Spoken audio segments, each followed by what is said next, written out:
Entendido esto.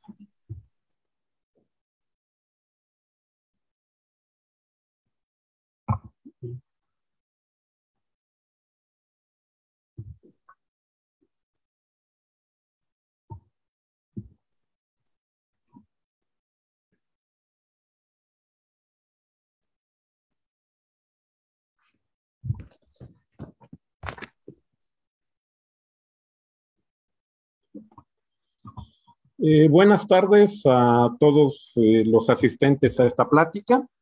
Hoy es el 13 de octubre de 2021 y en esta ocasión, en esta serie de pláticas sobre pues, el COVID que estamos organizando en el Seminario de Física y Cómputo, invitamos al doctor Antonio Lascano Araujo, que bueno, yo creo que para muchos no es necesario que lo presente, sobre todo pues, porque somos colegas o ha sido profesor de ustedes en la Facultad de Ciencias, ¿no? Él pues va a dar la plática antibióticos, metales y patógenos, la lucha contra la resistencia. Bueno, solamente quería decir algunas palabras sobre la carrera académica del doctor Lascano. Él es profesor de la Facultad de Ciencias y es miembro del Colegio Nacional. Entonces, lo que resta ahora es pues, pedirle al doctor Lascano que comience su exposición. Adelante. Muchas gracias, Gerardo. Buenas tardes. Voy a rápidamente poner la pantalla y a decir que estoy muy agradecido con la invitación para platicar hoy con ustedes. Y el título de metales, antibióticos y patógenos tiene que ver, desde luego, con la invitación que me hizo la maestra Sabina Ruiz, la doctora Sabina Ruiz, para dar una charla que tuviera que ver con ese desarrollo tan maravilloso que hicieron los colegas del Instituto de Investigación en Materiales, dirigidos por la doctora Rodil, con esta idea de utilizar cubrebocas o máscaras, como los llaman algunos, en contra de la pandemia del SARS-CoV-2, utilizando cobre. Y a mí el efecto de algunos metales, especialmente el cobre, la plata, en contra de algunos microorganismos me llamó la atención primero como una curiosidad científica hace algunos años. Nunca se me hubiera ocurrido algo tan inteligente, con esta mezcla de inteligencia y de ingenio que hizo el grupo de la doctora Rodil para hacer un cubrebocas, pero a mí lo que me parece fascinante es cómo podemos ver esto en el contexto de una segunda pandemia que estamos viviendo, que ha pasado prácticamente desapercibido para muchos, incluso hay que decirlo para la comunidad médica, que es el problema de la resistencia a los antibióticos.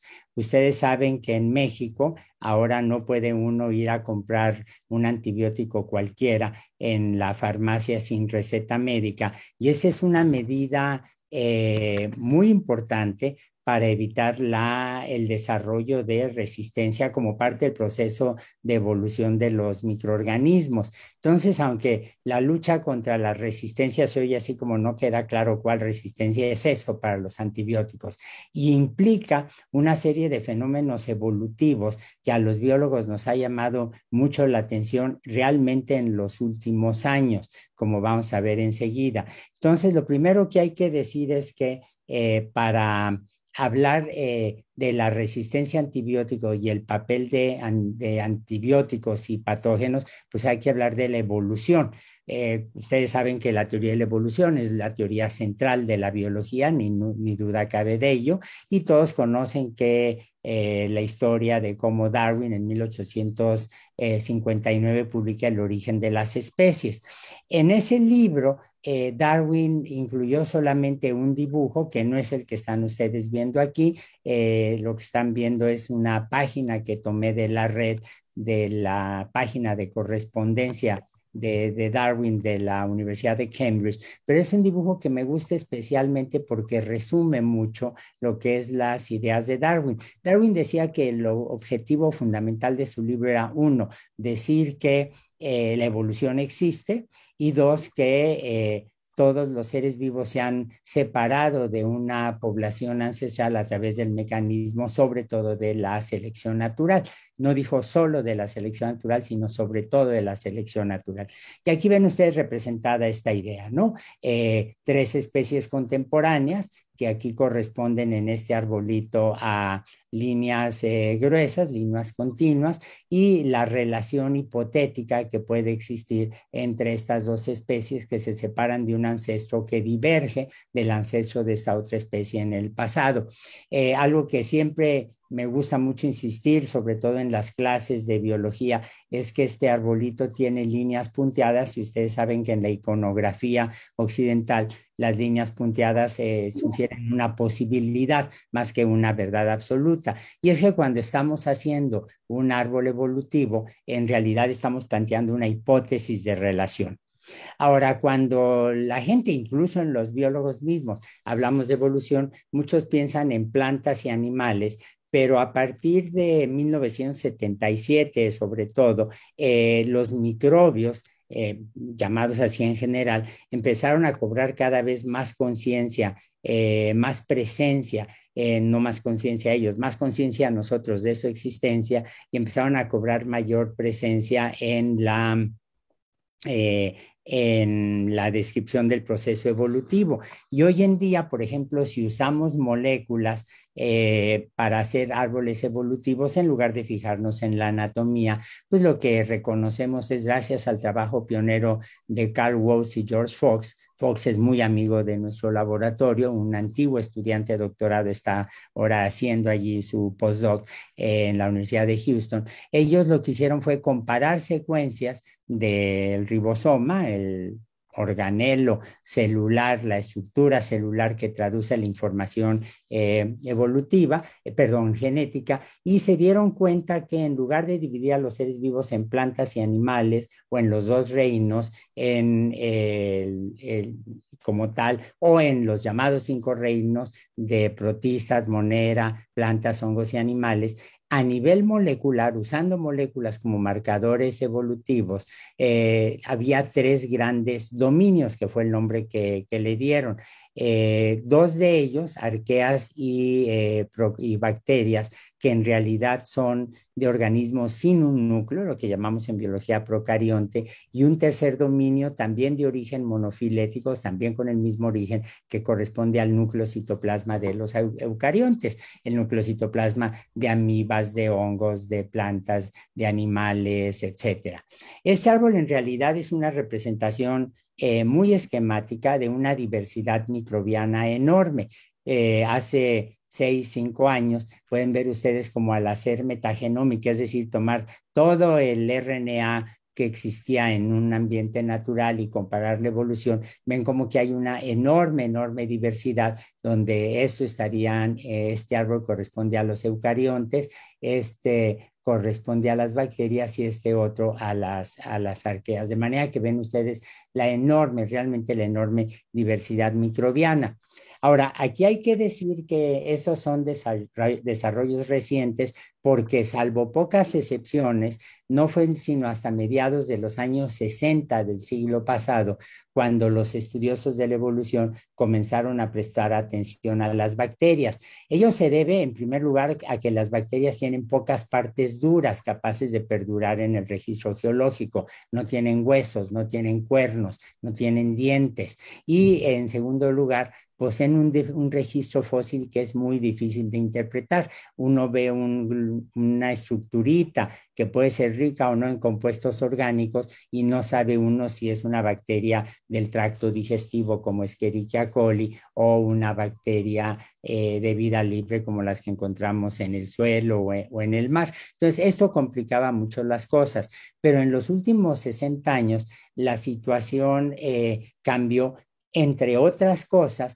gracias al desarrollo, a la propagación de cepas resistentes a antibióticos, que permite observar la evolución de los microorganismos en tiempos muy, muy cortos, tan cortos como 20 minutos. Un amigo que estuvo mucho tiempo como profesor, como investigador, que desde luego como estudiante en su momento en el Instituto Nacional de la Nutrición, me contaba que había bacterias que detectaban bacterias patógenas que se tornaban resistentes a los antibióticos en 20 minutos más o menos, o sea, un tiempo cortísimo.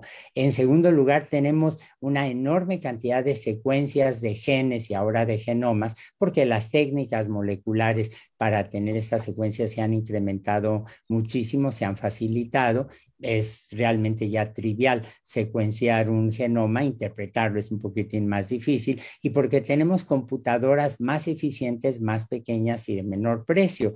Es decir, en realidad aquí se dio una conjunción que nadie hubiera imaginado hace, qué sé yo, 50 años, de que íbamos a tener una combinación de la biología molecular con la informática. Y esto es sobre todo debido a una mujer excepcional, Margaret Dayhoff, que pasó de ser astrónoma a dedicarse a hacer bases de datos, a analizarla y a proponer una serie de instrumentos matemáticos de análisis para entender un poco más la evolución de las moléculas. Ahora, para entender cómo se da este proceso de evolución de microorganismos, déjenme explicarles muy rápidamente y de una forma muy esquemática cómo funciona la selección natural. En 1950, Dobzhansky, que era un genetista extraordinario, publicó un artículo en el Scientific American de donde está tomado este dibujo, y cosa rara para los evolucionistas de la época, puso como ejemplo una Escherichia coli, esta bacteria que todos tenemos en el tracto digestivo. Y él dice, supongamos que tenemos una bacteria de Escherichia que se está dividiendo por bipartición cada 20 minutos, bueno, pues vamos a tener rápidamente la propagación de la población, y puede aparecer una mutante que aquí está representada en negro, que tenga la capacidad de hidrolizar, de romper una molécula de un antibiótico, pero como no hay antibióticos en el medio, entonces esta bacteria no se va a propagar por de una manera excepcional, a menos que pongamos ahora un antibiótico. La figura sigue siendo de Dobzhansky,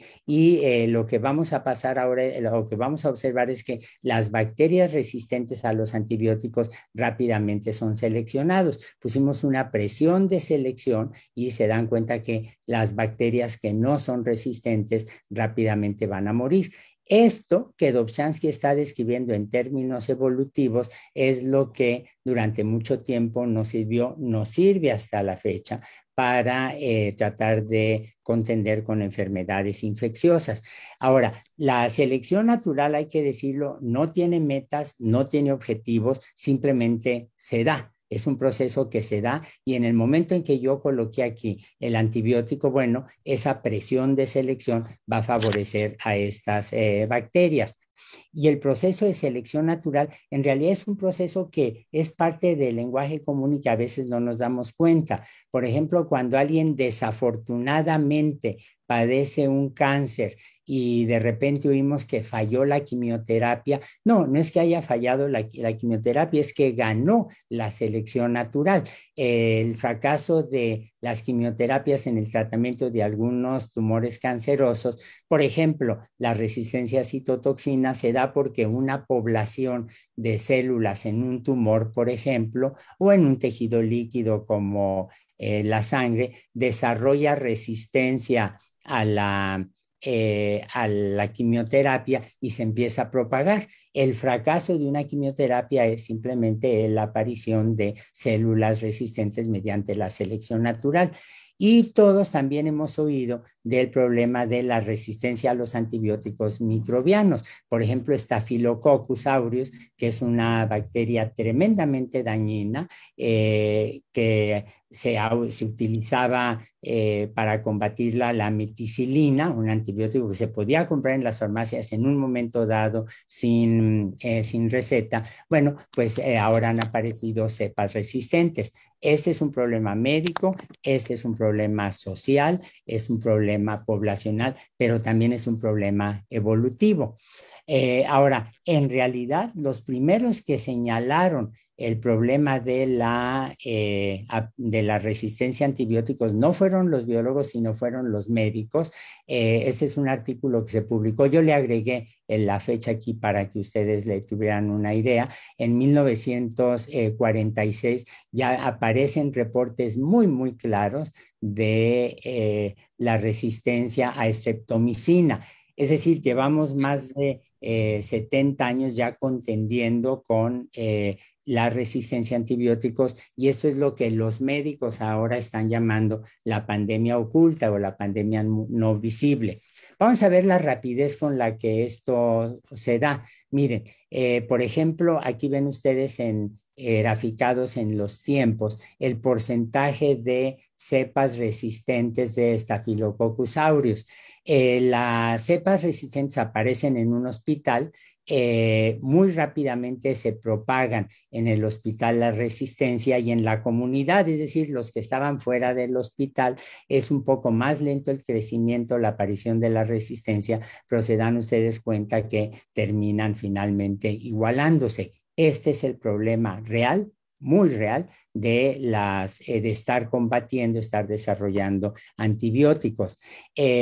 Cuando uno ve patógenos microbianos, que pueden ser bacterias o pueden ser nucleados como las amibas, etcétera, uno debe decir rápidamente que la resistencia a los antibióticos es un ejemplo de evolución microbiana.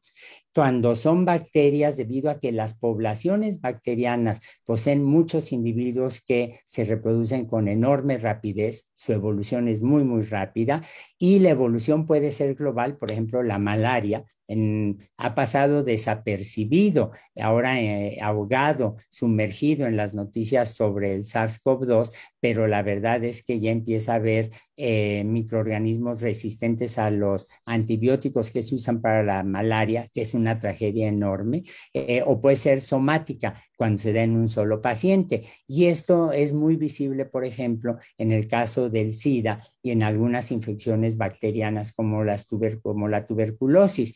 Ahora los pacientes están infectados con VIH, tienen una sobrevida y un estilo de vivir perfectamente normal con los antirretrovirales, pero aunque el virus no es un microorganismo, de cualquier manera pueden aparecer subpoblaciones en una persona infectada y entonces rápidamente empiezan a desarrollarse la resistencia. Ahora, ¿por qué se da este fenómeno con tanta rapidez? Volvamos a la gráfica que ya había yo mencionado, perdón, que ya habíamos visto, de Dobzhansky, donde tenemos una población de bacterias donde aparece aleatoriamente una cepa o una línea resistente a los antibióticos. Ya habíamos visto también cómo si aplicamos antibióticos, las bacterias normales van a perecer, las que son resistentes a los antibióticos van a persistir, pero hay un fenómeno que claramente tiene una responsabilidad brutal, brutal en la aparición de la resistencia, que es lo que llamamos el transporte horizontal de genes, en donde lo que va a ocurrir es lo que va a ocurrir aquí es que los virus o los plásmidos, que son pequeños moléculas de DNA típicamente circulares, pueden brincar de una bacteria resistente a una bacteria no resistente y el resultado es que ahora tenemos lo que llamamos el transporte horizontal de genes. El transporte horizontal de genes ya lo reconocemos como un fenómeno extraordinariamente importante en la biología y de hecho nos ha llevado a cambiar un poco la idea que teníamos, que teníamos de cómo las especies microbianas estaban separadas, cada uno con su DNA de manera independiente, y ahora vemos, por ejemplo, que en realidad hay una extraordinaria promiscuidad, lo ven aquí representado en colores, en los intercambios de genes. Un ejemplo clásico tomado de la filología de un transporte horizontal es cuando yo puedo llegar a un restaurante y decir, quiero una pizza, por favor. Quiero una y por favor son palabras en español, Pizza es una palabra tomada del napolitano, del italiano, y se dan ustedes cuenta que se incorpora a la lengua sin grandes dificultades. Este sería un caso de transporte horizontal, porque pizza nunca formó parte de digamos, el español original, no se transmitió de generación en generación, sino que brincó de un país a otro. De suerte tal que cuando tenemos este árbol de la diversidad biológica, donde hay básicamente representados microorganismos, uno se da cuenta que la promiscuidad puede ser enorme. ¿Qué tan enorme? Es un problema en el que muchísima gente hemos trabajado aquí en México, desde luego la gente de la Facultad de Medicina, en el Instituto de Ecología, el grupo de Daniel Piñero, de Valeria Sousa, de Luis Eguiarte han trabajado en este problema, pero por ejemplo, yo participé en dos trabajos, perdón, uno que ven representado aquí, en donde en 1999 en el laboratorio de Bernard Dujon en el Instituto Pasteur y con la ayuda absolutamente invaluable de Fresh Tekaya, un computólogo, nos pusimos a examinar el contenido genético de los genomas que estaban disponibles en ese momento y para nuestro enorme gusto vimos que la línea de los eucariontes, esta línea de aquí, se sigue definiendo como tal, no encontramos aquí ninguna bacteria, ninguna arquea, la línea de las arqueas está perfectamente definida y aquí tenemos las dos o tres de las grandes líneas de bacterias, es decir, siguen siendo organismos perfectamente identificados como tales. Y luego en otro grupo, aquí faltaron algunos apellidos, perdón, en otro grupo del laboratorio de Ricardo Amils, dirigidos, coordinados básicamente por un buen amigo, Carlos Briones, vimos con un método cuantitativo extraordinariamente complicado que ninguno de los autores terminamos de entender, salvo Susana Manrubia y un colega polaco, que fue el que desarrolló el método matemático, vimos que podíamos cuantificar la respuesta a los antibióticos, una colección espléndida de antibióticos que tiene Ricardo Amil, que heredó de su profesor David Vázquez, y pueden ver ustedes aquí otra vez los eucariontes, las arquea y las bacterias perfectamente definidos. Es decir, hay intercambio genético, pero los grandes grupos de organismos siguen definidos. Hay un intercambio realmente muy intenso, pero una bacteria como Escherichia coli sigue siendo una bacteria como Escherichia coli, Staphylococcus sigue siendo Staphylococcus, hay intercambio genético, pero un ciprés es diferente de un alce es diferente de un rinoceronte es diferente de un armadillo.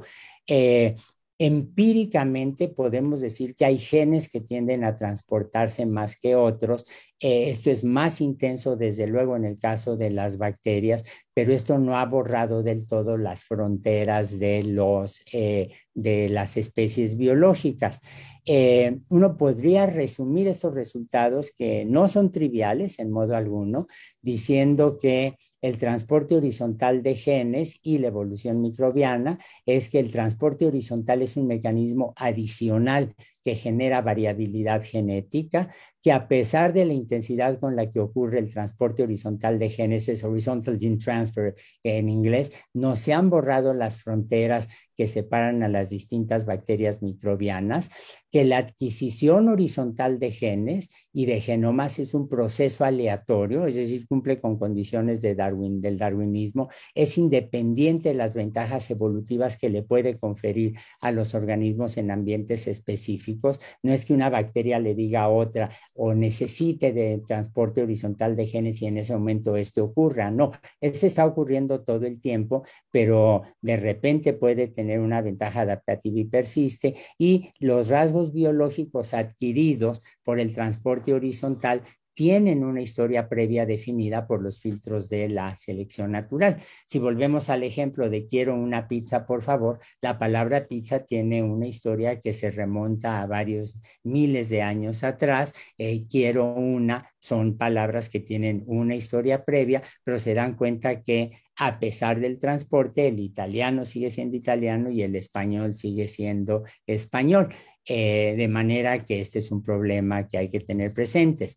La otra pregunta que uno se haría de manera natural es, ¿puede uno predecir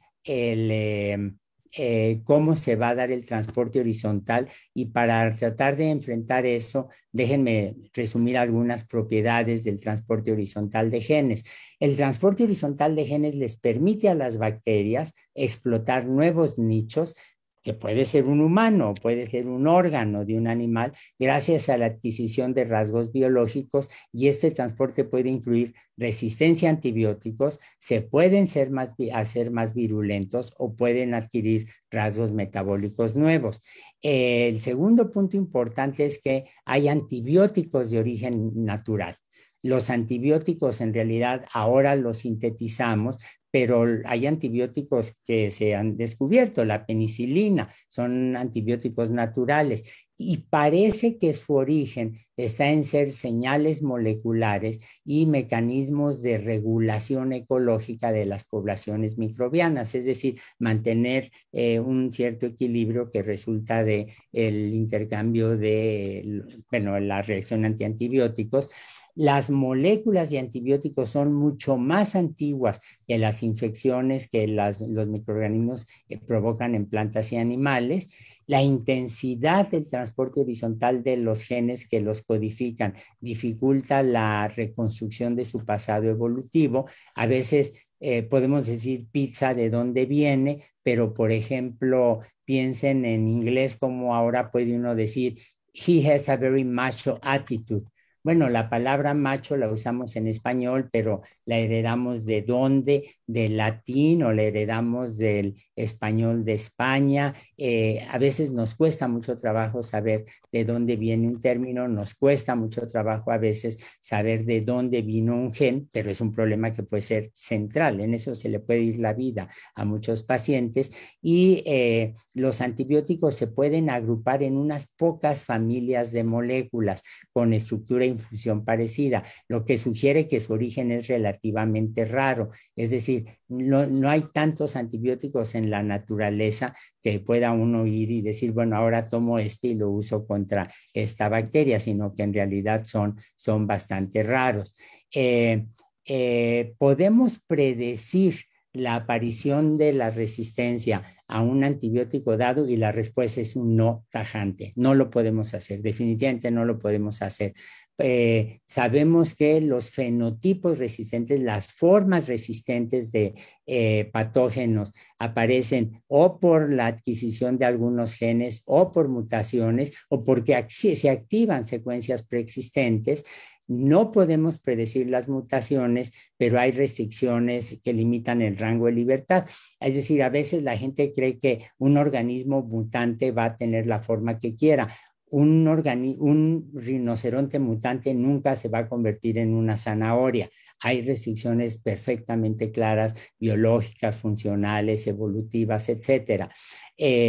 Tres, como ya acabamos de ver, la mayoría de los antibióticos que tienen importancia clínica pertenecen a familias de compuestos con propiedades parecidas, es decir, son de origen monofilético, decimos en biología.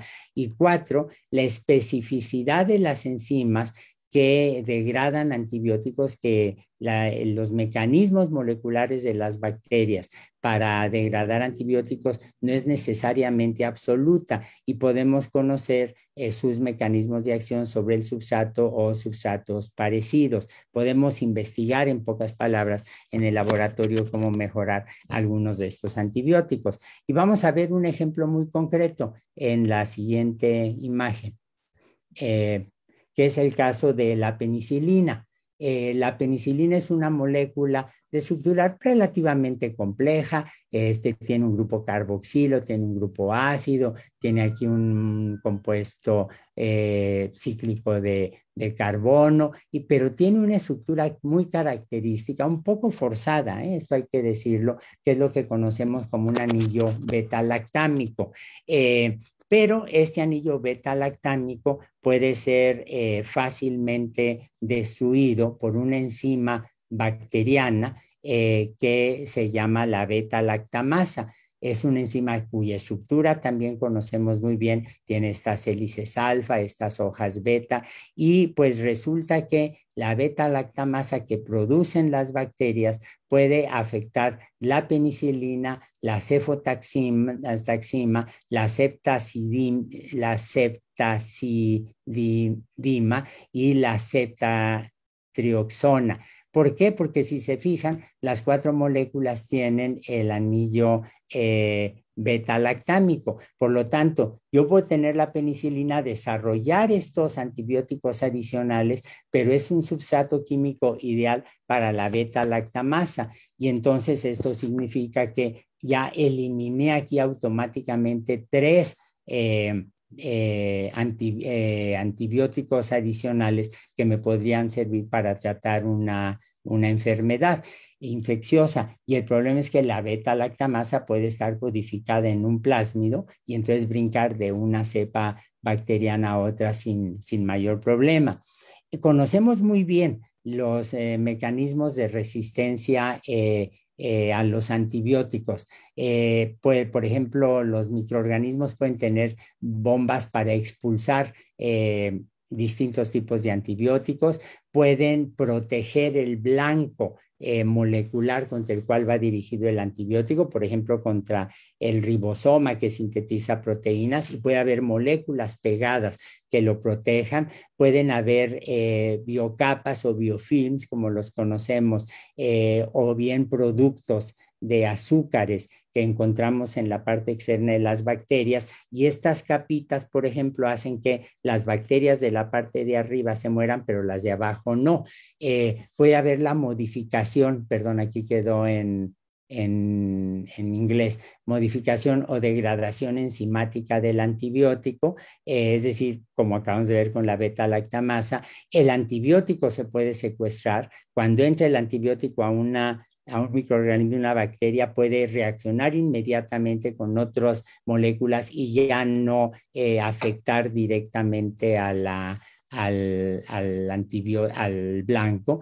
Puede haber una modificación mutacional del blanco. La molécula contra la que va el antibiótico es rápidamente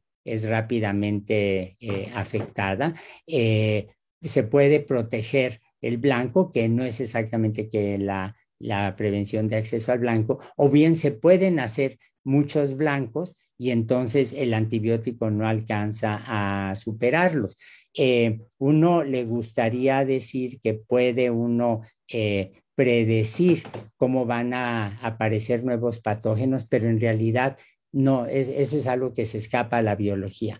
¿Por qué? Pues porque la evolución biológica es un proceso multifactorial y es imposible predecir qué mutaciones van a fijarse en una población. Lo que sí podemos tener la certeza es que cualquier antibiótico que tengamos va a surgir algún mecanismo, mutantes resistentes a esos antibióticos. Por ejemplo, no es un antibiótico, es una vacuna, pero tenemos biológicos como las vacunas contra alguna variante inicial del SARS-CoV-2 y ya ven que han surgido algunas mutantes que no son del todo resistentes o que no se escapan a la acción de la vacuna, pero que ciertamente pueden tener una disminución pueden provocar que el biológico no sea tan efectivo. Y lo que sí podemos hacer, es decir, es muy fácil predecir los procesos ecológicos que pueden facilitar epidemias futuras de microorganismos resistentes. Ahora, ¿cómo se dan estas transiciones? Bueno, es un problema que ahora lo estudiamos muy claramente, fijándonos no solo en la biología, sino en aspectos sociales. Y en particular uno puede decir sin ningún lugar a dudas que la transición de sociedades agrarias a un mundo industrializado, globalizado, ha modificado el patrón de las enfermedades infecciosas. ¿Por qué? Bueno, simplemente porque antes los microorganismos viajaban en carabelas y ahora viajan en un Boeing 727.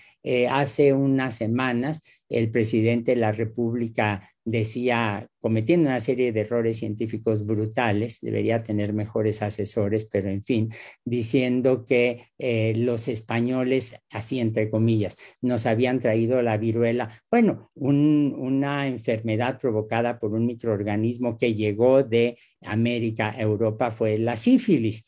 La espiroqueta que causa la sífilis. O sea, se dan ustedes cuenta que esto que ocurría antes en el pasado con relativa lentitud, ahora ya no se da. Tenemos, desde luego, la producción industrial de alimentos, que obviamente permite que se dispersen fácilmente patógenos. Tenemos sistemas de transporte extraordinariamente desarrollados, como acabamos de mencionar. Tenemos el crecimiento urbano y los cinturones de pobreza. Un caso clarísimo es lo que pasó con el VIH, que estaba el virus presente en pequeñas poblaciones rurales y en los años 60, con las guerras de independencia y guerras muy, muy cruentas entre distintos grupos en el África, la gente abandonó las poblaciones rurales, se fue hacia las ciudades. Obviamente eran gente que no tenían la protección social, la protección médica adecuada. La pobreza se convierte en un factor que promueve la prostitución como una forma muy terrible de sobrevivir, y el resultado es rápidamente la expansión de enfermedades como las de transmisión sexual. Y otro problema que es muy claro en el caso del SIDA, por ejemplo, tenemos transfusiones y trasplantes. Cuando hablamos de transfusiones, no se olviden que México fue de los países que mejor pudo controlar y con mayor rapidez la transmisión del VIH, porque el doctor Soberón, con una intuición y con un conocimiento extraordinario, se dio cuenta que lo que había que hacer era cerrar los bancos privados de sangre, quemar la sangre que estaba allí contaminada y establecer controles médicos muy, muy estrictos para garantizar que la sangre fuera sana. Y en este momento en México nadie puede decir que se contagia de VIH por una transfusión mal hecha. Pero, por ejemplo, hasta hace unas décadas la gente podía adquirir sífilis, una bacteria, por transfusiones, y eso es algo que ciertamente no existía en el pasado. Ahora, vamos a ver el problema del primer punto, que es la producción industrial, con un ejemplo que es absolutamente clásico, extraordinario, que es lo que ocurrió con las truchas gordas, las truchas, los peces, que se empezaron a observar muy cerca, muy, muy cerca en un río de los laboratorios Leatherly que están en Nueva York. En esos observatorios se producía un antibiótico, la clortetraciclina, que están viendo aquí, que se vendía industrialmente con el nombre de aureomicina. Era como se comerciaba la aureomicina, y de repente la gente que vivía cerca de estos laboratorios se dieron cuenta que cuando iban a pescar había truchas cada vez más gordas, lo cual está bien porque pues, las truchas producen una carne muy sabrosa, es un pez muy sabroso, y truchas cada vez más gordas, pues parecía ser una ventaja. En esos laboratorios trabajaban 12 personajes, Thomas Jukes, un bioquímico inglés que yo conocí, y Robert Stockstad, que era su jefe. Jukes era un hombre absolutamente brillante, absolutamente conservador. Yo digo que lo conocí, pero más bien puedo decir que él me detestaba, porque nunca le cayó bien que yo haya sido muy cercano a Oparin y demás, y él estaba convencido que la Unión Soviética era una dictadura inmisericordia. Tenía razón, pero era prácticamente imposible hablar con Jukes arriba de 10 o 15 minutos, lo cual era una pena porque era un hombre muy brillante, antes de que inmediatamente se empezara a enfurecer. Pero Jukes y Stockstad se dan cuenta que las truchas se están engordando, rastrean el origen de este crecimiento de las truchas a la aureomicina. Esto lo reportan en la prensa científica, de la prensa científica pasa al New York Times, como pueden ver ustedes aquí, y reportan cómo en realidad la aureomicina puede incrementar hasta en un 50% la masa corporal de las truchas, y aquí fue donde se dio el principal problema que tenemos hoy en día con los antibióticos, que se empezaron a aplicar antibióticos en la producción industrial de alimentos a las vacas, a los pollos, a los pavos, a las ovejas, y de hecho en Estados Unidos, nada más en Estados Unidos, se puede decir que en realidad de los antibióticos que son médicamente importantes, el 70% se le aplican a los animales, son consumidos por animales, y el 30% son consumidos por humanos. La producción industrial de alimentos implica un uso inmisericordia de antibióticos, y de hecho pues pueden ustedes ver cómo una vez que tenemos la producción de antibióticos, pues pueden ir a dar, como ocurrió en el caso de los laboratorios Leatherley, al medio ambiente de manera directa, o pueden llegar por los sistemas de tratamiento de agua. Los antibióticos no crean que se descomponen tan fácilmente, los podemos consumir los humanos en una infección, se puede utilizar con las mascotas, con la producción industrial de alimento en algunos plantas de importancia comercial, y a través del agua o directamente van a dar al ambiente. De hecho, uno puede recuperar de las aguas negras una buena cantidad de antibióticos que no se degradan tan fácilmente. Y se dan ustedes cuenta que aquí entonces tenemos un problema muy severo. Hay que romper este círculo vicioso de alguna manera del uso de los antibióticos. El problema es que la búsqueda de los nuevos antibióticos está determinada no solo por necesidades sociales, por las enfermedades que aparecen, sino por razones de mercados.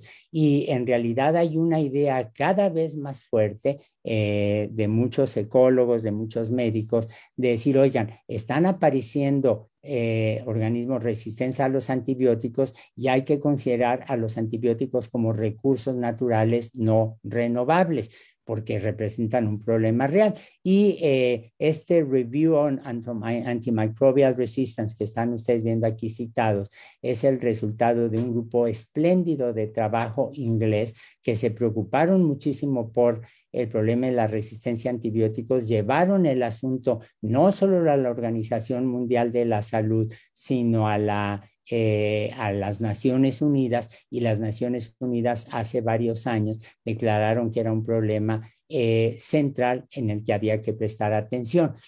¿Cómo se puede desarrollar productos alternativos en lugar de antibióticos, puesto que hay este problema de que pueden provocar desastres ecológicos, médicos brutales? Bueno, hay un listado de posibilidades en este review, lo pueden encontrar en la red, lo pueden copiar, es gratuito.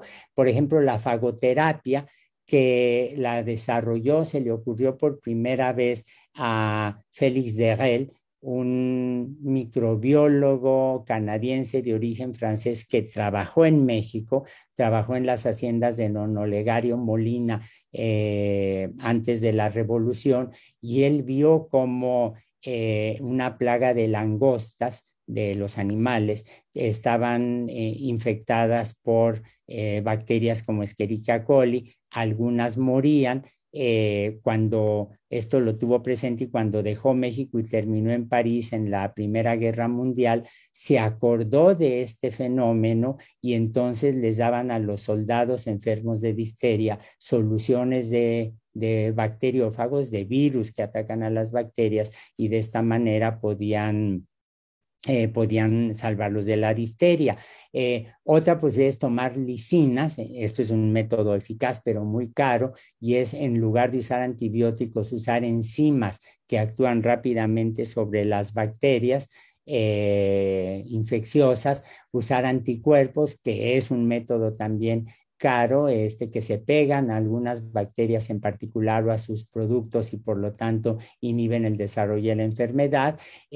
Usar probióticos, que ahora están muy de moda, pero que tienen que usarse bajo supervisión médica y no nada más de anuncios de televisión, en donde lo que se hace es, se tiene una población de bacterias normales en el microbioma, en el tracto digestivo, y entonces una bacteria patógena que llega ahí, pues no va a poder contender con la resistencia. Por ejemplo, cuando uno va a la India o a países en donde puede haber problemas con el agua, una de las respuestas es toma mucho yogur, enriquece tu microbiota intestinal y de esta manera te puedes proteger.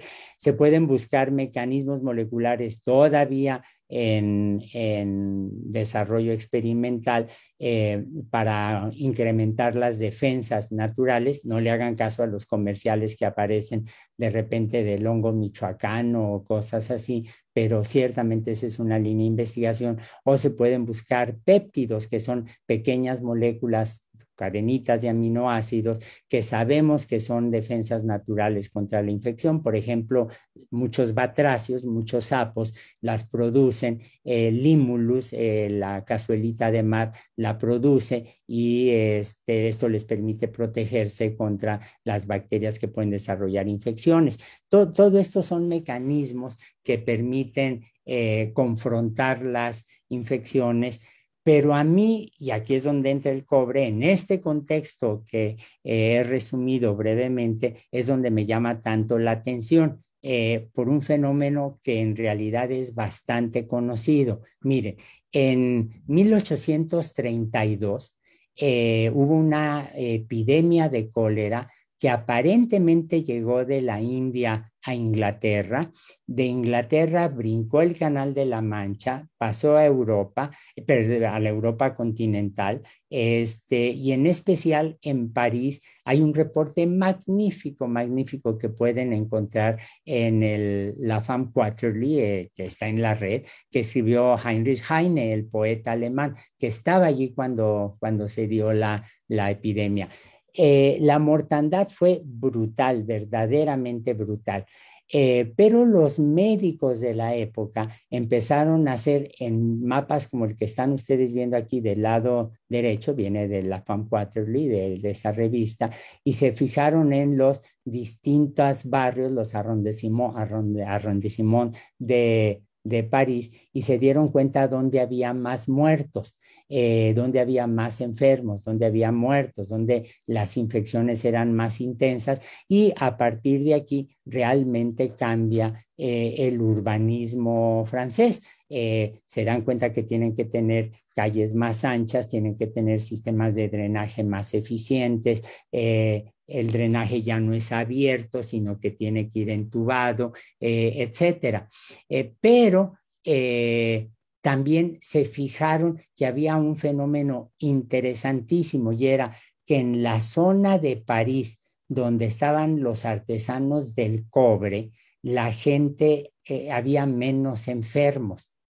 De hecho, los casos, las cazuelas, los pocillos que se hacen de cobre eran perfectamente claros. Miren, este es un plato para mantener, aquí abajo se pone el agua caliente, arriba se pone lo que uno va a servir. Esto lo bajé de una casa de subastas, de la página de una casa de subastas que está vendiendo un caso de cobre precisamente de 1832. Y los médicos se dieron cuenta, haciendo epidemiología cuantitativa claramente, que esa es una parte muy atractiva de la epidemiología, ¿no? Cómo se puede modelar, se dieron cuenta que los que trabajaban en el cobre se enfermaban mucho menos de difteria. Y ahora lo entendemos perfectamente bien. Aquí pueden ver ustedes cómo las colonias que se forman o las unidades de cobre capaces de bacterias capaces de formar colonia disminuyen dramáticamente en presencia del cobre. Es un agente antimicrobiano espléndido contra el Staphylococcus aureus, que ya vimos que es resistente a la meticilina. los materiales que tengan plata también sirven y lo que tengan acero inoxidable no. Es decir, la idea de usar materiales en la cocina de cobre en realidad es una idea que se popularizó, ya se usaba, pero se populariza enormemente a partir de 1832, que es algo que no nos damos cuenta. Las jarras de plata para tomar el agua o los utensilios de plata que se utilizan en los cubiertos, en platos, en jarras, etcétera, también tienen una historia muy antigua. Sabemos que los etruscos ya utilizaban jarras de plata, sobre todo los que podían pagarlos, para tener el agua porque mantenía el agua más pura. Y aunque no era tan eficiente como el cobre, sabemos que esa pureza del agua estaba dada porque estaba matando a los microorganismos. Aquí ven ustedes, precisamente aquí ven ustedes la lógica tan espléndida que usó el grupo de la doctora Sandra Redil para desarrollar estos cubrebocas contra virus. Pero vamos a ver exactamente cómo funciona. Está claro pues que el cobre, y este es un descubrimiento empírico, una observación empírica, puede matar bacterias resistentes como el Staphylococcus. ¿Cómo lo hace? Bueno, vamos a ver. Cuando una bacteria se encuentra sobre una superficie de cobre, obviamente los iones de cobre son esenciales. Los iones de cobre pueden entrar al interior de la célula, pero si hay un exceso de cobre, lo que va a pasar es que la membrana de la bacteria se rompe, se vacía literalmente la bacteria y el cobre va a empezar también a dañar el DNA. Va a romper, va a provocar una serie de reacciones que rompen el DNA, que es una molécula extraordinariamente estable. Como daña el DNA, la gráfica está tomada aquí tal cual de esta fuente, de esta página, pero les puedo agregar aquí que también daña el RNA, que es una molécula químicamente más reactiva. Y de hecho, ahora entendemos perfectamente bien el mecanismo. El cobre penetra, el cobre es un nutriente esencial, es un nutriente absolutamente esencial para los organismos, especialmente los que aparecimos después de hace unos 2.000 millones de años, cuando ya empezó a haber oxígeno libre en la atmósfera. El cobre es un nutriente, pero fácilmente se pierde el control del ingreso del cobre. La bacteria tiene huecos, el microorganismo desarrolla huecos, el cobre entra y lastima el DNA sin ninguna dificultad. El DNA, no el RNA. El RNA también lo va a lastimar, pero en el caso de las bacterias, los genomas son de DNA. Ahora, ¿qué pasa, por ejemplo, con los hongos? Que es algo que no se toma en cuenta. Miren, todos, absolutamente todos, hemos padecido alguna vez una infección fungal. El pie de atleta, para no ir más lejos, la candidiasis, que es un fenómeno que se presenta en las mucosas. Por ejemplo, la candidiasis la anuncian, de hecho, algunos antifúngicos en la televisión para tratar infecciones vaginales. Podemos tener infecciones de hongos en la piel, la tiña, la podemos tener nosotros, la pueden tener nuestras mascotas, ¿no? Un perro tiñoso, por ejemplo. Bueno, resulta que los hongos también pueden ser afectada la membrana por el cobre, pero hay un grupo de una bioquímica estadounidense,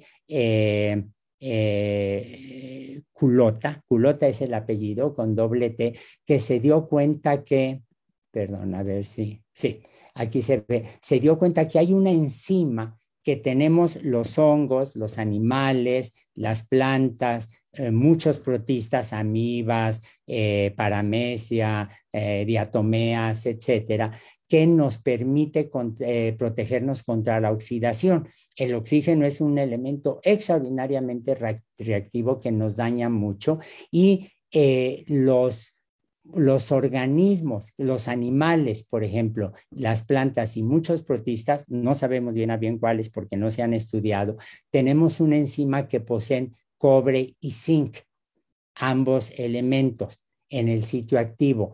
Lo que el grupo de la doctora Culota se dio cuenta es que en realidad la superóxido dismutasa de los hongos solamente tiene cobre. Entonces ella dice, diseñemos algún mecanismo para proteger quelar este cobre, y como la molécula es esencialmente distinta, claramente son el resultado de una duplicación de genes, podemos rastrear la evolución sin ninguna dificultad, ellos lo han hecho en este artículo precisamente, una duplicación de genes, pero en la línea de los hongos se perdió el sitio de unión al zinc, se perdió lo que llamamos un dedo de zinc, y entonces si tenemos ahora una molécula que es típica de hongos, pero los demás animales no, los demás organismos no, se dan cuenta que tenemos aquí la posibilidad de una quimioterapia en contra de los hongos. Esto lo señalo, ¿por qué? Porque recordarán que hace unos meses apareció una noticia muy alarmante, real, de la presencia del hongo negro que estaba afectando a los pacientes de COVID-19 en la India.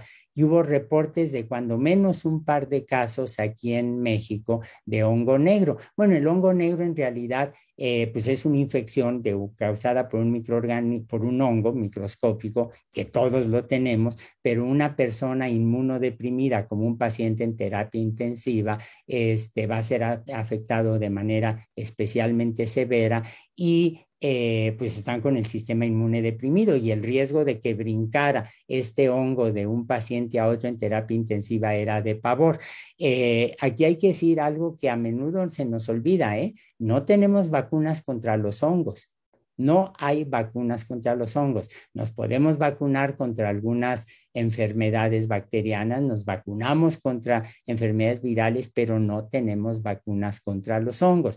Bueno, ¿y qué pasa en el caso de los virus? En el caso de los virus no son bacterias, tampoco están vivos, pero tienen algunas propiedades que observamos en los seres vivos. Por ejemplo, evolucionan por selección natural, y muchos virus tienen una membrana lipídica, pero no codifican para ella, sino que la toman de las células que infectan.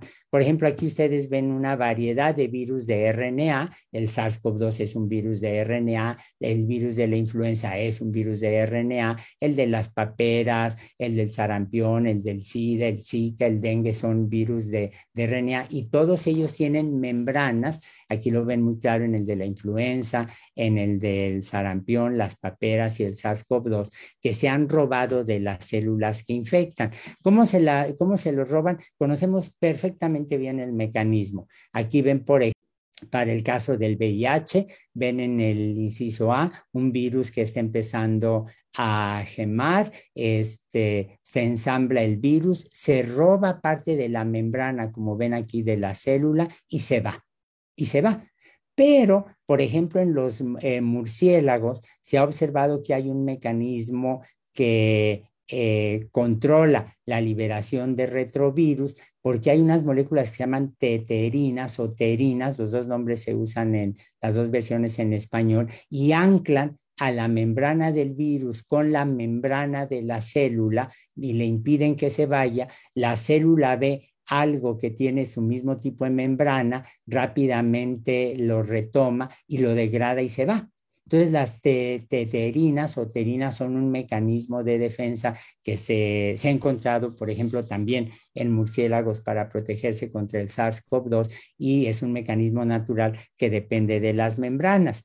Ahora, ¿qué pasa con el SARS-CoV-2? Pues el virus fue caracterizado por primera vez por June Almeida, una científica escocesa que vivía en Inglaterra. Ella venía de una familia muy, muy pobre, no hubo dinero para pagarle la universidad, pero ella era una mujer que combinaba una inteligencia tremenda y una habilidad manual excepcional. Y entonces a ella hacía microscopía electrónica, rápidamente adquiere una reputación perfectamente merecida como una gran electrón microscopista. Le mandaron las primeras muestras que de un virus que tenía características raras y ella es la que va a publicar junto con Lord Tyrrell, que es el que le manda las muestras, las primeras fotografías que tenemos de los coronavirus, de los primeros coronavirus como tales, los que causan estas enfermedades estacionales. Y aquí pueden ver ustedes las fotografías que publican ellos en 1967 y pueden ver una serie de piquitos que están saliendo de la estructura de los virus como tales. La gente cree que se llaman coronavirus porque tienen forma de coronas. No, lo que pasa es que June Almeida era una mujer muy culta, muy sensible. Le recordaron la corona solar durante un eclipse total de sol y entonces de allí salió el nombre de los coronavirus. Y ahora sabemos exactamente qué es lo que estamos observando. Estamos observando un virus que es de RNA, tienen los genomas más grandes de RNA que conocemos, hasta unos 30,000 ribonucleótidos, 30,000 letras, están adentro de color naranja. Aquí en este color rojo y azul ven el RNA y la ribonucleoproteína, una proteína. Ven ustedes la cápside del virus en color naranja y de color blanco ven la membrana que tiene el virus, en donde están insertadas distintas proteínas, incluyendo la famosa proteína Spike. ¿De dónde sale esta membrana del virus? Bueno, sale precisamente de las células que infectan. Aquí ven en la parte inferior de este esquema, ven en el medio intracelular el No se ve ni una mierda. Bueno, tal vez si limpia los ojos lo podrá ver mejor. Y pueden ver ustedes cómo cuando el virus eclosiona de la célula, se está robando parte de la membrana celular. Y aquí precisamente ven una de las partes débiles del virus. ¿Por qué insiste el personal de salud, todos que nos debemos lavar las manos? Porque si tenemos una membrana de lípidos y fosfolípidos, las moléculas del jabón que tienen una colita hidrofílica y una hidrofóbica, que no le gusta el agua, y una colita hidrofílica, una cabecita hidrofílica, se pegan a la membrana que el virus tomó de nuestras células y rápidamente la desbarata, y al desbaratarla el virus queda completamente inactivado. Entonces se dan cuenta que el jabón es un arma poderosísima para poder contender con las infecciones virales, con las infecciones bacterianas. Por eso desde pequeñitos aprendemos a lavarnos las manos antes de comer o después de ir al baño. Pero cuando estaba todo este asunto de los virus y las bacterias, un día leyendo, me acordé que había leído mucho tiempo atrás de la medicina egipcia, y fue facilísimo encontrar en 15 minutos lo que se conoce como el papiro Edwin Smith, que actualmente está en Nueva York, donde hace ya 1500 años antes de nuestra era, o sea, hace 3500 años, los médicos egipcios describen el uso del cobre para tratar infecciones. Acuérdense que los egipcios momificaban a los muertos, no a los pacientes, esos después, momificaban a los muertos, y eso les llevó a tener un conocimiento extraordinario de la anatomía, pero en realidad ese conocimiento de la anatomía se complementaba con un uso de un conocimiento de la medicina muy antigua. Bueno, el papiro Edwin Smith, aquí ven una página, hay un ensayito que se apareció hace como 6 años en Nature, que es del que yo me acordaba, sobre el papiro Smith, y anoche me fui a ver si podía localizar el papiro traducido. Está perfectamente traducido, lo pueden encontrar en la red. Lo tradujo Breasted sin ninguna dificultad. Está publicado por la Universidad de Chicago y hay varias menciones al cobre.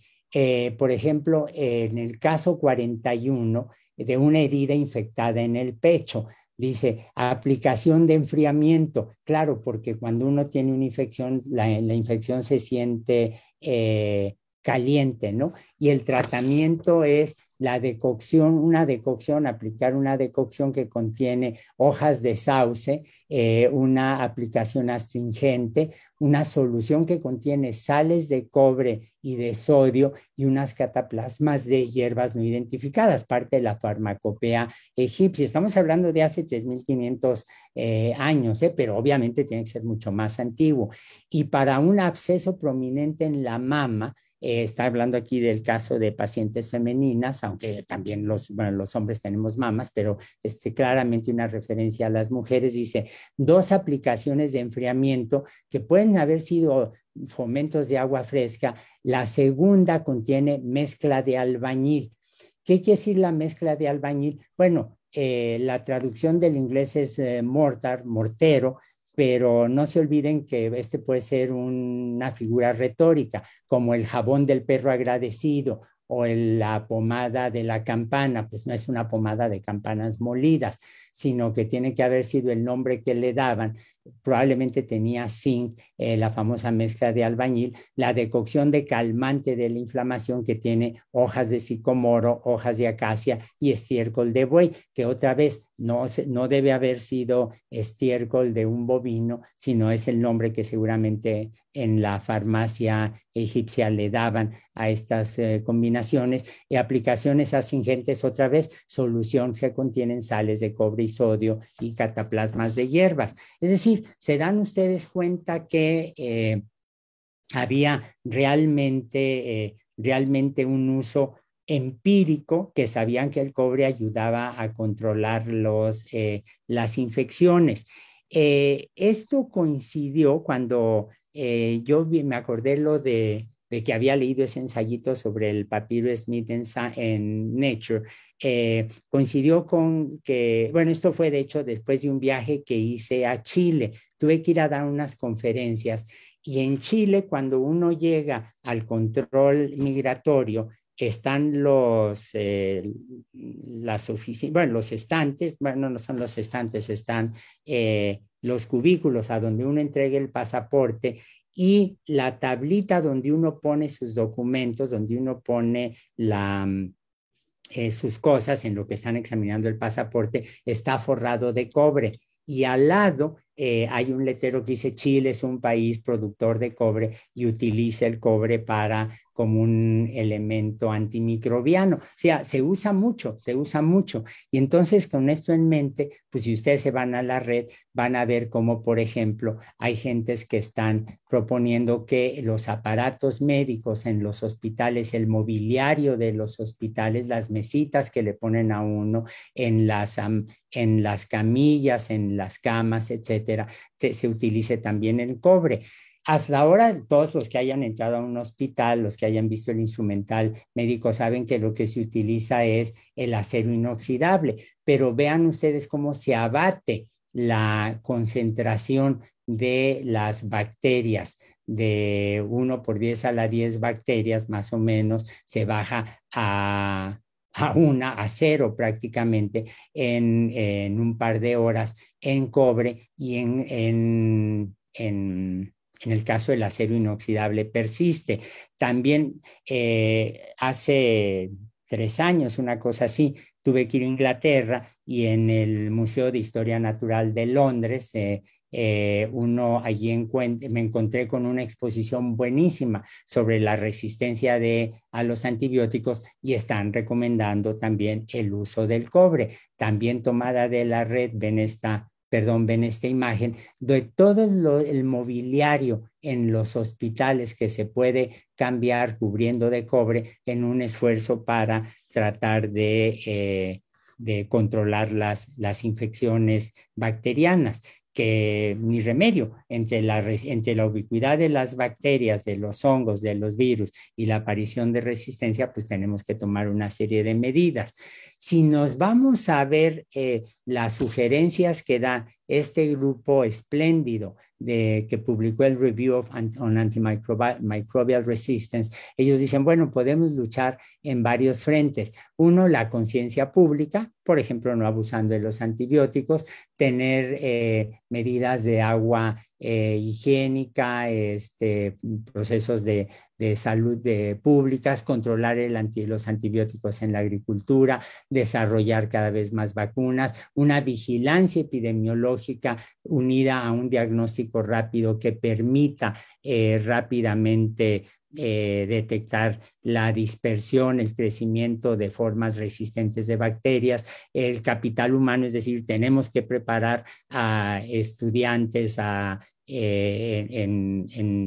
para que aprendan a contender con el fenómeno de la resistencia, desarrollar nuevos antibióticos, que se cree un fondo mundial y que haya una cooperación internacional para desarrollar la lucha contra la resistencia a los antibióticos. Pero yo aquí agregaría, busquemos cambiar el mobiliario de los hospitales. También transformemos los ambientes en ambientes agresivos para las bacterias patógenas. Ahora, ¿cuáles son los 6 tipos de situaciones que explican el surgimiento o el resurgimiento de enfermedades infecciosas? Bueno, la demografía humana y la conducta. Por ejemplo, ahora la gente sí se lava los dientes, pero tiene que seguir usando condones, por ejemplo. El desarrollo industrial, que ya vimos en el caso de la producción industrial de alimentos. El uso de los recursos como los terrenos, el desarrollo económico, que tiene que cuidar de no estar, por ejemplo, arrojando los antibióticos en las aguas negras al ambiente, controlar el comercio y los viajeros internacionales. Se están pidiendo, ustedes saben, certificados de vacunación para controlar la dispersión del SARS-CoV-2, tomar en cuenta la adaptación microbiana y el cambio, y el problema es cuando se rompen las medidas de salud pública, como en el caso mexicano, en donde la incapacidad manifiesta de las autoridades de salud provocó que en México la pandemia se nos fuera de las manos de una manera espantosa, aunque los números que usa el gobierno ciertamente no corresponden a la realidad. Es decir, se dan cuenta que es una combinación de ciencia, de conducta individual, de conducta colectiva y de políticas de protección al individuo y a las sociedades. Ahora, ¿por qué a mí me entusiasma tanto la posibilidad del cobre? Porque miren, déjenme ponerles ejemplos de las epidemias recientes de los últimos 40 años. La influenza H1N1, el SARS, la influenza aviar, el Zika, el SIDA, el virus del oeste del Nilo, el ébola, el chikungunya y ahora el SARS-CoV-2. Todos estos son virus de RNA. Son virus de RNA que han aparecido en los últimos 40 años y van a seguir apareciendo nuevas enfermedades. Entre otras razones porque, como insisten los ecólogos mexicanos, la doctora Carabias, el doctor Sarucán, estamos degradando de una manera extraordinaria el ambiente, y cuando nosotros nos echamos un manglar o una selva, pues no solamente estamos extinguiendo el recurso biológico, sino estamos provocando la dispersión de los mamíferos pequeños, y esos mamíferos pequeños se van hacia las zonas urbanas y se van con todo y sus patógenos, con sus virus, con sus bacterias, con sus hongos, con sus protistas. De hecho, se dan cuenta cómo de los años 40 a la fecha, lo que vemos es un incremento en las infecciones de origen zoonótico, de origen animal. Es decir, lo que nunca va a dejar de ocurrir es que los microbios patógenos o simbiontes o comensales o de plano ajenos a los ciclos de vida de plantas y animales, nunca van a dejar de evolucionar y están evolucionando más rápido que la investigación biomédica. Entonces, a mí de veras que aplaudí enormemente lo que propusieron la doctora Rodil y su grupo. De veras que creo que hay que buscar en muchos frentes. De veras creo que el cobre representa ante el problema de la resistencia a antibióticos una alternativa que tenemos que estar investigando todo el tiempo. Y para terminar, y como sé que a Sabina, a Gerardo, a mí, a muchos, la cultura francesa nos llama mucho la atención, déjenme concluir mencionando una parte de Albert Camus de La Peste, un personaje extraordinario, en donde él escribe que escuchando los gritos de alegría que subían de la ciudad,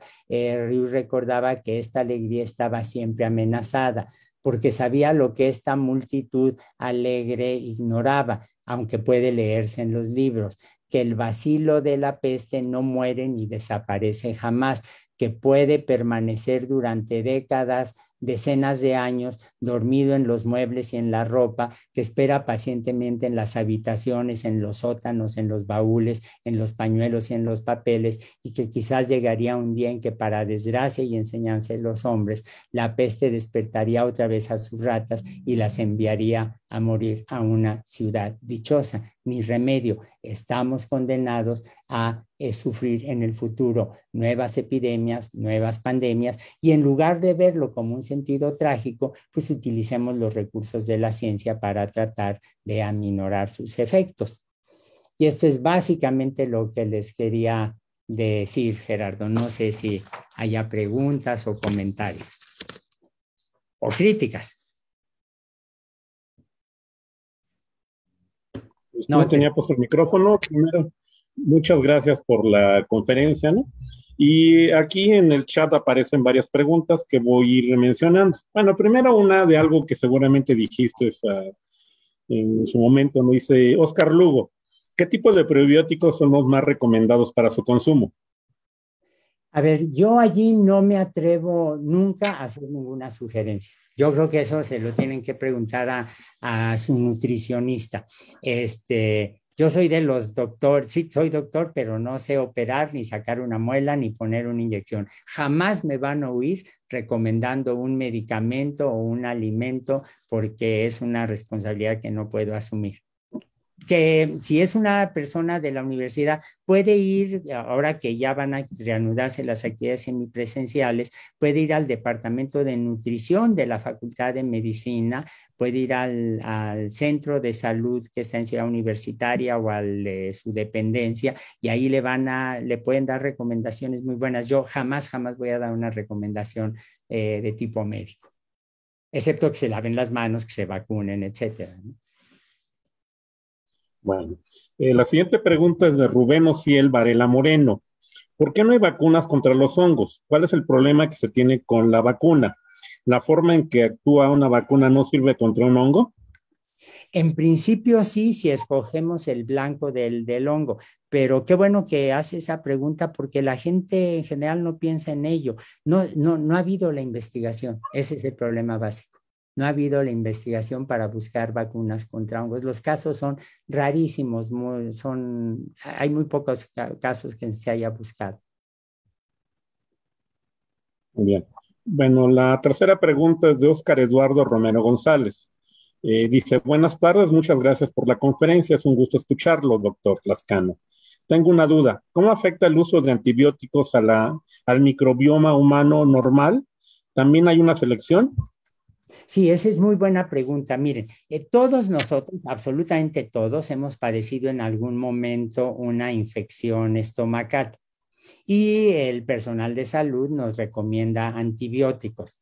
Cuando a uno le ponen un antibiótico, por ejemplo, por la vía oral para una infección estomacal, lo que va a ocurrir es que se van a morir las bacterias patógenas, pero también se van a morir las otras bacterias, lo que forma parte del microbioma.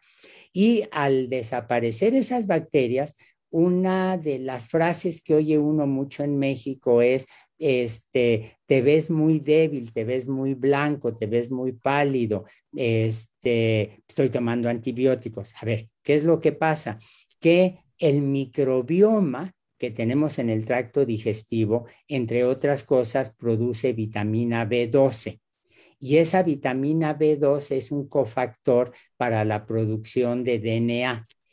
Si tenemos vitamina B12, la vitamina B12 es esencial para pasar de ribonucleótidos a desoxirribonucleótidos, que son los componentes del DNA. Si no tengo DNA, células que se están produciendo a gran velocidad, aunque luego pierden su DNA, como los glóbulos rojos, no se están produciendo. Y entonces, por eso la palidez. ¿Qué es lo que le sugieren a uno siempre? Toma yogur, toma kefir, toma estos productos fermentados para reconstituir la microbiota del tracto digestivo. Es muy buena pregunta esa. Es aparentemente muy ingenua, pero que tiene que ver con el problema de la síntesis del DNA, nada menos, ¿no? Bien, bueno, gracias. Siguiente pregunta de Yasmina Arellano Flores. ¿Qué tanto afecta el uso de antibióticos cuando no es necesario o son mal usados? Es terrible.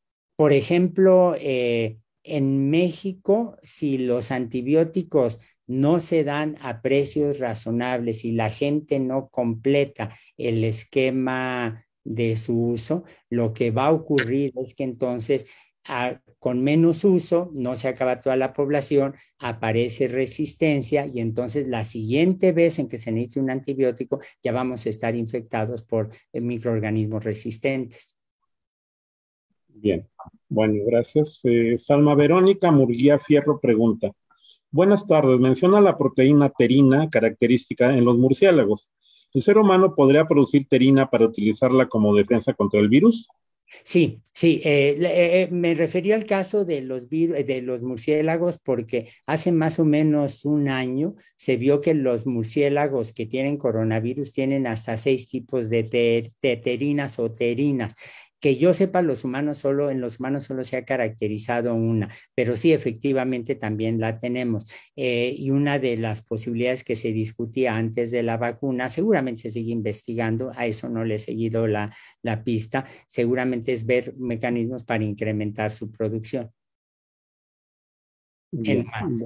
Yo creo que es un sí, rasgo de yo creo que es un rasgo de todos los mamíferos, ¿eh? bien. Bueno, vamos con las preguntas, otra más, de Eduardo Misael Gil Delgadillo. ¿Las bacterias no podrían desarrollar una resistencia al cobre o sí? No, porque el ingreso del cobre al interior de la célula no está determinado por algún acarreador que entre. La cantidad de cobre es tal que se las echa enseguida. Bien. Bueno, relacionado un poco con el cobre otra vez de Leslie Mitzaré Márquez Vázquez, ¿el cobre actúa de la misma manera en los hongos que en los virus? No, hay poquísimos resultados para el caso de el cobre. Sé que afecta también, inevitablemente afecta las membranas de los hongos, pero no se olviden que los hongos tienen una cubierta de celulosa, que eso impide que esté en contacto el cobre directamente con la membrana de los organismos. No, aquí la idea de la doctora Culota es vámonos a nivel molecular para secuestrar el cobre de la superóxido dismutasa y de esa manera los hongos pierden un mecanismo de defensa contra el oxígeno y se morirían muy rápido. Bueno, sigue de Daniel Ruiz. ¿Cómo se podría combatir algún tipo de hongo si no se tiene vacuna? Hasta ahora con antifúngicos. De hecho, en la televisión anuncian, por ejemplo, las pomadas para luchar contra el pie de atleta. El problema es que el grupo hermano de los animales son los hongos. Eso yo siempre lo digo para molestar a mis cuates vegetarianos que no comen un pedazo de bistec o de pollo, pero le entran sin ningún problema a una quesadilla de Huitlacoche, pues están comiendo lo más parecido a los animales. Bueno, como somos tan parecidos, bioquímicamente, molecularmente, en realidad, cuando a uno le dan, si hay una infección, por ejemplo, de hongos internalizada, el medicamento que a uno le dan es un medicamento que también nos afecta a nosotros. Entonces, ahí hay efectos secundarios que son importantes, ¿no? Bien. Bueno, seguimos con las preguntas de Diego Humberto Valenzuela Contreras. ¿Qué tipos de antibióticos podemos recuperar de las aguas? Muchísimos, muchísimos, en especial los que tienen compuestos cíclicos, que son muchísimos, los que son derivados de ribonucleótidos, muchísimos, y se recuperan en grandes cantidades. A mí ese problema me interesó mucho porque nos da una idea de la vida media, de la estabilidad molecular de los que son derivados de ribonucleótidos, y eso me interesa porque quiero saber qué tanto duraban los compuestos orgánicos en las aguas de la Tierra primitiva. Alguien que ha trabajado muchísimo el problema en México es la doctora Massari, del Instituto de Ingeniería de la UNAM. Pueden preguntarle a ella. Dio una conferencia muy, muy buena en el Colegio Nacional, que está en la red, en las páginas del colegio. Massari, Mazari. Sí, bueno. Bueno, tengo un par de comentarios. Mónica Borunda, muchas gracias, muy interesante. Y bueno, de quien desea Sabina, Sabina Ruiz, aquí lo tengo. Muchas gracias por la conferencia, como siempre, muy interesante. Y luego viene otra pregunta más de Wilber Rolando Ruiz Rosales. Bueno, no entiendo muy bien, pero a ver si tú entiendes. ¿Qué futuro le ve usted al uso del cobre en las tecnologías? Yo creo que para el caso del instrumental quirúrgico, del mobiliario hospitalario, aunque es una inversión grande cambiar lo que ya existe, yo creo que sí deberíamos pensar en ir en hospitales nuevos, en consultorios que se vayan desarrollando, sí deberíamos pensar en estarlo aplicando, porque cada vez van a ser más frecuentes las pandemias, entonces en términos prácticos creo que no se puede desdeñar. Bien. Bueno, creo que ahorita no hay más, pero yo sí quería hacer un par de preguntas, ¿no? Mencionas que los antibióticos se usan sobre todo el 70% para animales. ¿Por esos animales luego son de consumo humano? Así es. Sí, sí, para que engorden las vacas, los pollos, es la herencia de Jux y de Stockstad. Sí, sí, está bien. Y bueno, otra más, bueno, mencionabas los péptidos para combatir bacterias, ¿no? Pero Sí. por ahí había visto bueno, allá en Siberia, ¿no? Había esta vacuna Vector, ¿no? Desarrollada con péptidos, ¿no? O sea, los péptidos también pueden servir como vacuna antiviral, para antivirus, ¿no? Sí, sí, tú puedes hacer efectivamente una vacuna, que esté diseñada contra un péptido, típicamente contra un péptido. De hecho, es como funciona contra la proteína Spike, ¿no? Ujú.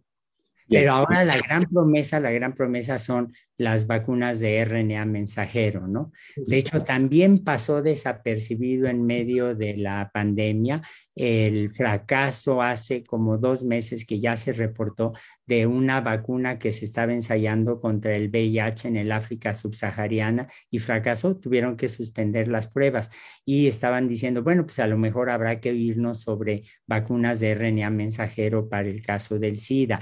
Y lo que se supo hace un par de semanas es una vacuna nueva contra la malaria que tiene una serie de limitaciones, pero que es muy alentadora por la cantidad, sobre todo de niños, ¿no?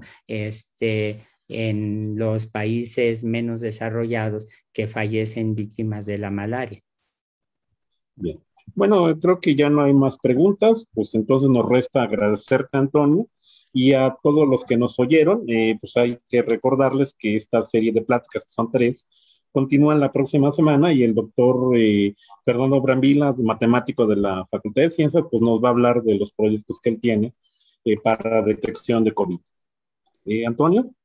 Pues muchísimas gracias, Gerardo, muchísimas gracias, Sabina, por la invitación.